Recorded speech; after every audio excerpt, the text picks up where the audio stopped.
ہجرت مدینہ اور خدمت رسول کریم صلی اللہ علیہ وآلہ وسلم۔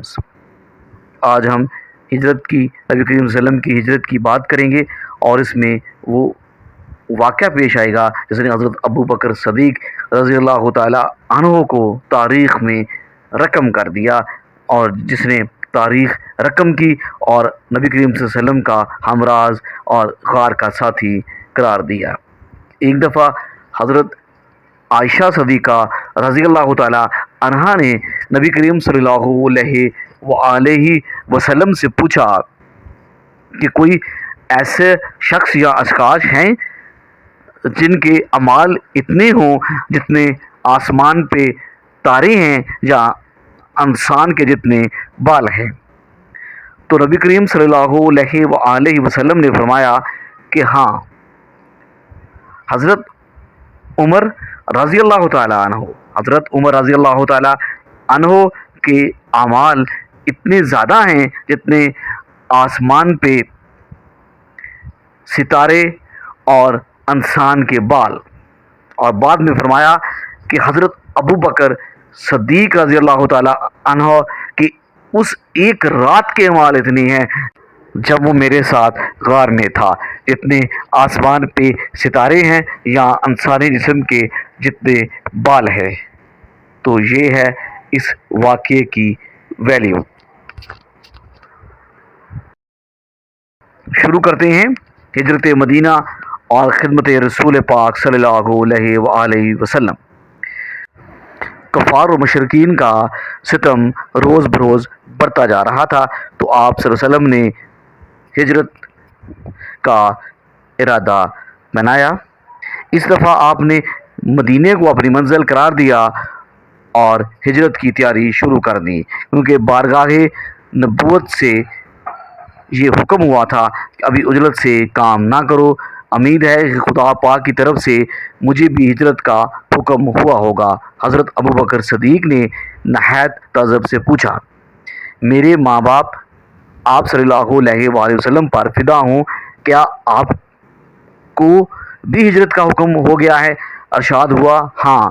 عرض کی، یا رسول اللہ صلی اللہ علیہ وسلم، مجھے ہمراہی کا شرف نصیب ہو؟ فرمایا، ہاں، تم ساتھ چلو گے۔ اس بشارت کے بعد ارادہ آپ نے ملتوی کر دیا اور 4 ماہ تک منتظر رہے۔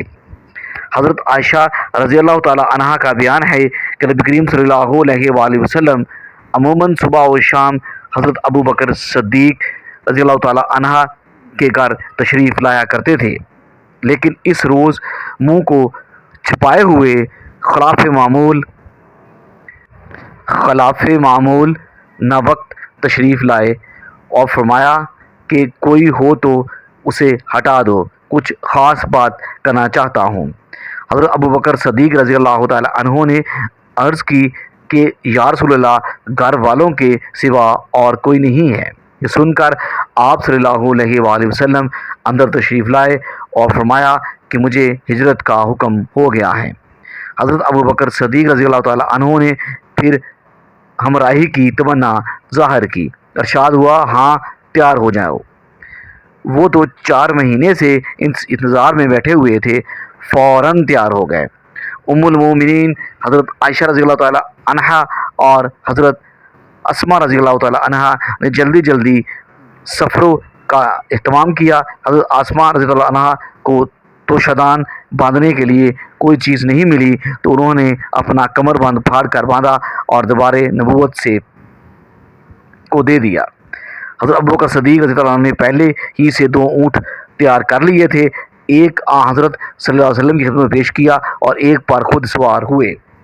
اس طرح نبی کریم صلی اللہ علیہ وسلم اور صدیق اکبر کا رضی اللہ تعالی عنہ کا مختصر قافلہ روانہ ہوا۔ اس قافلے کی پہلی منزل غار ثور تھی۔ حضرت ابو بکر صدیق رضی اللہ تعالی عنہ نے غار میں پہلے داخل ہو کر اس کو درست کیا، جو سوراخ اور پھٹ نظر آئے ان کو پہلے بند کیا، پھر حضرت صلی اللہ علیہ وآلہ وسلم سے اندر تشریف لانے کے لیے عرض کی۔ آپ صلی اللہ علیہ وآلہ وسلم اس غار میں داخل ہوئے اور اپنے رفیق مونس کے زانوں پر سر مبارک رکھ کر راحت ہو گئے۔ اتفاقاً اسی حالت میں ایک سوراخ سے جو بند ہونے سے رہ گیا تھا، ایک زہریلے سانپ نے آپ کو ڈس لیا، لیکن اس خادم جانثار نے اپنے آقا حضرت محمد صلی اللہ علیہ وآلہ وسلم کی راحت میں خلل پیدا نہ کیا اور خود اپنی جان کو خطرے میں ڈال کر اس پر جلدی سے اپنا پاؤں رکھ دیا۔ سانپ نے کاٹ لیا، زہر اثر کرنے لگا، درد بڑھنے لگا، آنکھوں سے آنسو جاری ہو گئے، لیکن اس وفا شعار رفیق نے اپنے جسم کو حرکت نہ کی دی اور ٹس سے مس نہ ہوا، اور اس سے خواب راحت میں خلل اندازی ہوگی۔ اتفاقاً آنسوؤں کا ایک قطرہ ڈھلک کر آ حضرت صلی اللہ علیہ وآلہ وسلم کے چہرہ مقدس پر ٹپکا، جس سے حضور کریم صلی اللہ علیہ وآلہ وسلم بیدار ہو گئے اور اپنے مخلص غمسار کو بے چین دیکھ کر فرمایا، بولا ابو بکر کیا ہے؟ عرض کی میرے ماں باپ آپ صلی اللہ علیہ وآلہ وسلم پر فدا ہوں، قربان ہوں، سانپ نے کاٹ لیا ہے۔ حضرت صلی اللہ علیہ وسلم نے اسی وقت اسی مقام پر اپنا لعاب دہن لگا دیا اور اس تریاق سے زہر کا اثر فوراً ختم ہو گیا۔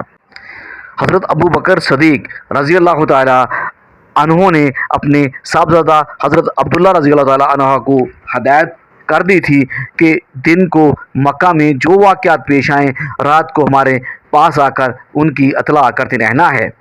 اسی طرح اپنے غلام عامر رضی اللہ تعالی عنہ بن فہیر کو حکم دیا تھا کہ مکہ کی چراگاہوں میں بکریاں چرائیں اور رات کے وقت غار کے پاس لے آئیں۔ چنانچہ صبح کے وقت حضرت عبداللہ واپس آتے تو حضرت عامر رضی اللہ تعالی عنہ بن فہیر ان کے نشان قدم پر بکریاں لاتے تاکہ نشان مٹ جائیں اور کسی کو شبہ نہ ہو۔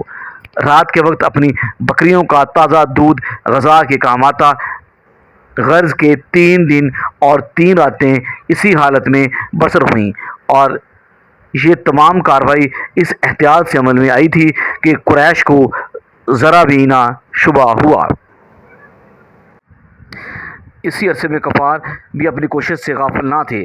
جس روز حضرت صلی اللہ علیہ وسلم نے ہجرت فرمائی، اسی روز قریش کی مجلس سے آپ صلی اللہ علیہ وسلم کے قتل کا نعوذ باللہ فتویٰ جاری ہوا اور تمام ضروری تدبیر عمل میں آ چکی تھی۔ چنانچہ ابو جہل وغیرہ نے اس روز رات بھر کا شانہ اقدس کا محاصرہ رکھا، لیکن جب وقت معین پر خوابگاہ میں داخل ہوئے تو وہ گوہر مقصود سے خالی تھا۔ وہاں سے حضرت ابو بکر صدیق رضی اللہ عنہ کے دولت و گدا پر گئے اور حضرت اسماء رضی اللہ تعالیٰ عنہا سے ان کے والد کے بارے میں دریافت کیا۔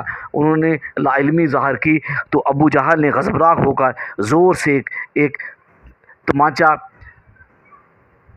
مارا اور اسے یقین ہو گیا کہ یہ دونوں ایک ساتھ یہاں سے روانہ ہو گئے ہیں۔ قریش اپنی ناکامی پر سخت برہم ہوئے۔ اس وقت اعلان کیا گیا کہ جو شخص محمد صلی اللہ علیہ وآلہ وسلم کو گرفتار کر کے لائے گا، نعوذ باللہ، اس کو 100 اونٹ انعام میں دیے جائیں گے۔ چنانچہ متعدد بہادروں نے مذہبی جوش اور انعام کی لالچ میں آپ صلی اللہ علیہ وسلم کی تلاش شروع کی۔ مکہ کے اطراف میں کوئی آبادی، ویرانہ، جنگل، پہاڑ ایسا نہ ہوگا جس کا جائزہ نہ لیا گیا، یہاں تک کہ ایک جماعت غار کے پاس پہنچی۔ اس وقت حضرت ابو بکر صدیق رضی اللہ تعالی عنہ کو نہایت فکر ہوئی اور بولے، اگر وہ ذرا بھی نیچے کی طرف نگاہیں کریں گے تو ہم دیکھ لیے جائیں گے۔ اس پر حضرت صلی اللہ علیہ وآلہ وسلم نے تسلی دی اور فرمایا، غمزدہ نہ ہو، ہم صرف 2 نہیں ہیں، ایک تیسرا بھی ہے جو خدا ہے، وہ ہمارے ساتھ ہے۔ اس فکرے سے حضرت ابو بکر صدیق رضی اللہ تعالی عنہ کو اطمینان ہوا اور ان کا دل اور یقینی اور غیبی مدد پر بالکل جرأت و استقلال کے ساتھ کھڑا رہا۔ خدا کی قدرت کے کفار جو تلاش کرتے تھے اس غار تک نہ پہنچے اور ان کو مطلع محسوس نہ ہوا کہ ان کا گوہر مقصود اسی غار میں پناہ لیے ہوئے ہے، اور وہ ناکام واپس لوٹ گئے۔ چوتھے روز یہ کارواں آگے روانہ ہوا۔ اب اس میں بجائے 2 کے 4 آدمی تھے۔ حضرت ابو بکر صدیق رضی اللہ تعالیٰ عنہ نے اپنے غلام عامر رضی اللہ تعالیٰ عنہ کو رستے کی خدمات کے لیے پیچھے بٹھا لیا تھا، اور عبداللہ بن ارقیت آگے رستہ بتا رہے تھے، جو حضرت ابو بکر صدیق کے حفاظت کے لیے کبھی آگے بڑھ رہے تھے اور کبھی نبی صلی اللہ علیہ وسلم کے پیچھے جا کر اس کو سروائیو کر رہے تھے۔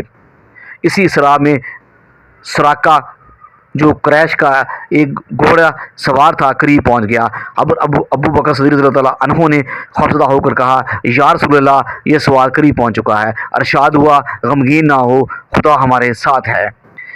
بارگاہ رب العالمین میں دعا کی۔ اس کا اثر یہ ہوا کہ سرائکہ کا گھوڑا زمین میں دنس گیا۔